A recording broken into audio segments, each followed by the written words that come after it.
Brad Williams, Excel Prime. Section 5.10, proof that conditional formatting really works. Conditional formatting lets you apply cell formatting selectively and automatically based on the contents of the cell. For example, you can apply conditional formatting in such a way that all negative values in a range have a light yellow background color. We won't get into this too deeply yet. We have a whole section strictly focused on conditional formatting, but this is a brief introduction. Conditional formatting can be found in the Home, Styles, Conditional Formatting. So we go to Home, go to Styles, and you see Conditional Formatting. This dialog indicator will pop up. Just briefly, highlight cells. You see where it says Highlight Cells Rules.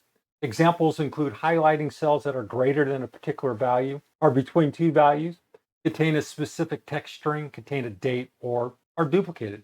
Top bottom rule. Examples include highlighting the top 10 items, the items in the bottom 20%, and the items that are above average. Data bars applies graphic bars directly in the cell, proportional to the cell values. Icon set displays icons directly in the cells. The icons depend on the cell value. New rule enables you to specify other conditional formatting rules, including rules based on a logical formula.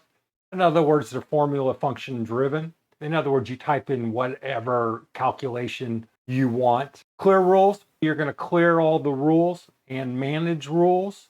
Displays the conditional formatting rules manager dialog box in which you create new conditional formatting rules, edit rules, or delete rules. Why don't we open that particular box, hit conditional formatting, and that's the box right here.